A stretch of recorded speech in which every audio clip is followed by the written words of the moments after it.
নমস্কার বন্ধুরা, আজকে শুক্লা রান্নাঘরে সবাইকে স্বাগত। আর একটা নতুন রেসিপি নিয়ে চলে এসেছি। আজকের রেসিপি হলো কলা মোচার চপ।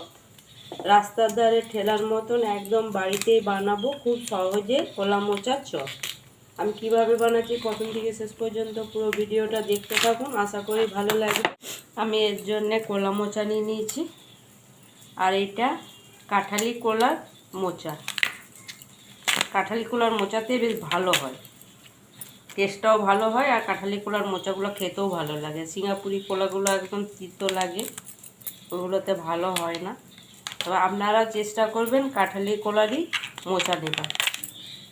আমি প্রথমে মোচাটাকে ছাড়িয়ে নিচ্ছি।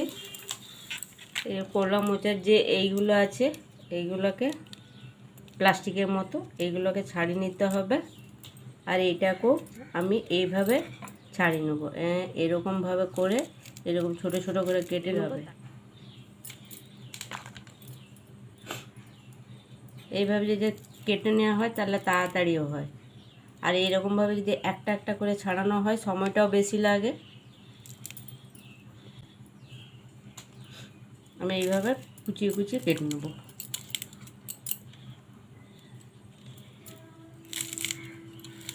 কলা মোচা অনেকে ছাড়ানোর জন্যে খেতে চায় না। এইভাবে যদি কাঠিগুলো পড়ে যায়, কাঠিগুলোকে আমি বেছে নেব। এইভাবে আমি একটা জায়গা থেকে জল নিয়ে নিচ্ছি, জলের মধ্যে একটু হলুদ দিয়ে দিয়েছি। এবার মোচাগুলো দিয়ে দিচ্ছি হলুদ জলে। ভালোও হবে না, আর মোচাটা যদি কষা ভাব থাকে কিংবা তিতো থাকে একটু, তাহলে ওই ভাব ইয়েটাও চলে যাবে হলুদ জলে ভেজালে, তিতো ভাবটা। মোচাটা আমার ছাড়ানো কাটা দুটোই হয়ে গেছে, আর আমি বেশ কিছুক্ষণ এইভাবে হলুদ জলে ভিজিয়ে রেখে দিয়েছিলাম। এভাবে আমি কড়াইয়ের মধ্যে নিয়ে নিচ্ছি। দিয়ে দিচ্ছি আলু, আর দিয়ে দিচ্ছি নুন, আর দিয়ে দিচ্ছি অল্প একটু হলুদ, আর দিয়ে দিচ্ছি জল। এবারে খুব ভালো করে এগুলো আমি সিদ্ধ করে নেবো ঢাকা দিয়ে।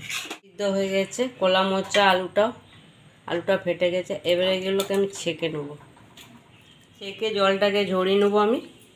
এদিকে আমার কলা মোচা জলটাও ঝরে গেছে, ঠান্ডা হয়ে গেছে। ঠান্ডা হওয়ার পর আলু খোসাগুলোকে আমি ছাড়িয়ে নিয়েছি। পুরটাকে আমি তৈরি করে নেবো চপে। এখানে কড়াই চাপিয়ে দিচ্ছি, কড়াইটা গরম হয়ে গেছে। আমি তেল দিয়ে দিচ্ছি কড়াইয়ের মধ্যে। প্রথমে দিয়ে দিচ্ছি পেঁয়াজটা, এখানে দিয়ে দিচ্ছি থেতো করা রসুন আর আদা রসুনটাকে আমি থেতো করে দিচ্ছি। থেতো করে দিলেই চপে ভালো হয়। এইগুলোকে একটু হালকা করে আমি ভেজে নেবো। দিয়ে দিচ্ছি হলুদ গুঁড়ো, এখানে দিয়ে দিচ্ছি একটু আমি কালারের জন্য কাশ্মীরি লঙ্কা। আপনারা কাশ্মীরি লঙ্কার জায়গায় ঝাল লঙ্কাগুলোও দিতে পারেন। এবারে দিয়ে দিচ্ছি ঝালের জন্য আমি কাঁচা লঙ্কা। আমি লঙ্কার পরিমাণটা একটু বেশি দিয়েছি, ঝাল ঝাল হলে চপ বেশি ভালো লাগে খেতে। আমি লঙ্কাটা এখন দিলাম যেহেতু হাঁচি হয় খুব মোচাটার আলুটা। এবার এইভাবে আমি আলুগুলোকে খুন্তিতে করে একটু ভালো করে ম্যাশ করে দেবো। এবারে দিয়ে দিচ্ছি অল্প একটু নুন, যেহেতু সিদ্ধ হওয়ার সময় নুন দেওয়া ছিল, আমি সেই পরিমাণে নুনটা দিলাম। আর একবার খেয়েও আমি চেক করে নেবো। আর দিয়ে দিচ্ছি ভেজে রাখা বাদামটা। এর মধ্যে দিয়ে দিচ্ছি ভাজা মশলা, ধনে, জিরে, শুকনো লঙ্কা শুকনো কড়াইয়ে ভেজে আমি গুঁড়ো করে নিচ্ছি। আর একটু গরম মশলা আছে, ভালো করে আমি মিশিয়ে দিচ্ছি। পুরটা আমার তৈরি হয়ে গেছে। একটা থালার মধ্যে নিয়ে আমি ঠান্ডা করে নেবো চপের পুরটাকে। এই চপের ব্যাটারটা তৈরি করার জন্যে আমি নিয়ে নিচ্ছি বেসন পরিমাণ মতো, দিয়ে দিচ্ছি খুব একটু চাল গুঁড়ো, স্বাদ মতো নুন, আর দিয়ে দিচ্ছি একটু ঝাল লঙ্কার গুঁড়ো, আর দিয়ে দিচ্ছি অল্প একটু খাওয়ার সোডা। এবার খুব ভালো করে শুকনো উপকরণগুলো প্রথমে আমি মিশিয়ে নিচ্ছি। এবার অল্প অল্প জল দিয়ে আমি একটু ব্যাটার তৈরি করে নেব। এইভাবে আমি বেশ কিছুক্ষণ ধরে ফেটিয়ে নেবো বেসনটাকে। আমি একটু একটু করে চপের পুরটাকে নিয়ে গোল করে নিলাম প্রথমে, আর এইভাবে একটু হাত দিয়ে চেপটে দেবো খুব ভালো করে। তবে আমি করে রাখবো না, আমি একটা করে করব আর বেসনের মধ্যে ডোবাবো আর তেলের মধ্যে ছেড়ে দেবো। এভাবে খুব ভালো করে বেসনটা লাগিয়ে দিচ্ছি, এভাবে তুলে দিচ্ছি। আর এদিকে আমি তেল চাপিয়ে দিচ্ছি, তেলটা আমার খুব ভালো করে গরম হয়ে গেছে। এবারে একটা করে এইভাবে ছেড়ে দিচ্ছি। এইভাবে উপর তেলটা আমি দিয়ে দিচ্ছি চপের মধ্যে। উল্টে দিচ্ছি তেল।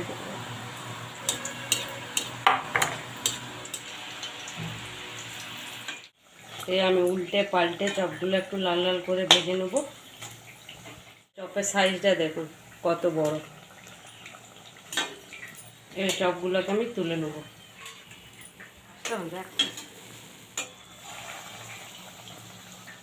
কত সুন্দর হচ্ছে ফুলা ফুলা। এই আমার সমস্ত চপগুলো ভাজা হয়ে গেছে। এর মধ্যে খেয়েও অনেকগুলো শেষও হয়ে গেছে। চপগুলোর মধ্যে একটু করে বিট নুন দিয়ে দিচ্ছি আর দিয়ে দিচ্ছি একটু সস। আপনারা সস দিয়েও খেতে পারেন কিংবা চা দিয়েও খেতে পারেন কিংবা জলখাবারের মুড়ির সাথেও খেতে পারেন। এই চপটা যেমন ভেঙে দেখাচ্ছি কত সুন্দর হয়েছে দেখুন ভেতরটা। এটা যেহেতু রাতে আমার ভিডিওটা করা হচ্ছে তাই একটু লাইটে ভালো আসছে না কালারটা। এই কলা মোচা চপের রেসিপিটা আপনাদের কেমন লাগলো অবশ্যই জানাবেন। যদি ভালো লাগে লাইক শেয়ার সাবস্ক্রাইব করবেন আর পাশে থেকে সাপোর্ট করবেন। ধন্যবাদ।